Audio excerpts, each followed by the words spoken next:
What we found was that refugees are indeed more likely to be working in the sectors that are the hardest hit or projected to be the hardest hit.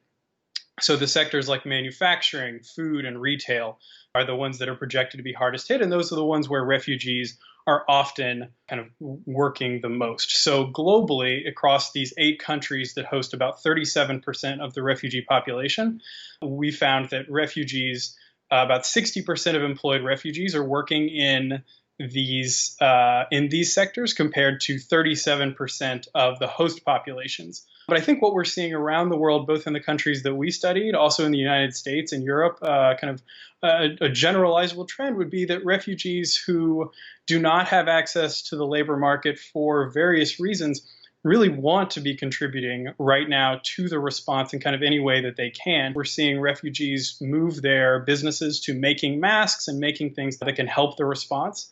And so refugees most definitely want to be kind of contribute both for other refugees and for the host communities that, by and large, refugees are incredibly grateful for the opportunity to live in a place that's safer. And so they want to do kind of everything that they can to kind of contribute back, especially during such a difficult time right now. In Uganda, refugees have the right to work. It's one of the most progressive settings for refugees in the world.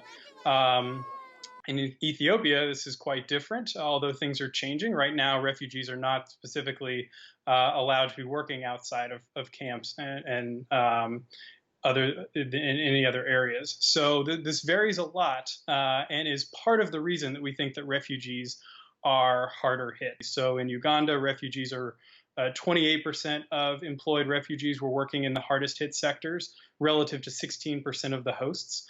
And in Ethiopia, it was 46% of refugees working in the hardest impact sectors versus 32% of the hosts. And so what is a global trend is also very much happening in these countries. And they're also, especially Ethiopia, one of those countries that we're hoping will continue to move forward on their initiatives for labor market access and inclusion for refugees that were ongoing before the pandemic, and we hope are still kind of in the works and will not be derailed by the recession and by the kind of overall downturn. It's important to kind of highlight the special vulnerabilities that refugees face when donors are thinking about kind of where to allocate kind of funds for those kind of most in need right now. It's important to kind of base that on the best information available, and that's we kind of set out looking to see if this was one of those areas in the very short term, and we think that it is. The other area would be kind of targeted towards host governments that in many cases they're going to be under additional pressure to potentially roll back labor market access for refugees, to be host communities being afraid that they're going to kind of harm the host community's economic potential, especially in such a downturn. And so we discuss in the report how that's kind of goes against a lot of the evidence that we see that refugees actually can contribute and can be kind of a positive contributor and part of the stimulus actually that these countries would benefit from by not rolling back any protections and actually or any restrictions and actually expanding those for refugees in this time.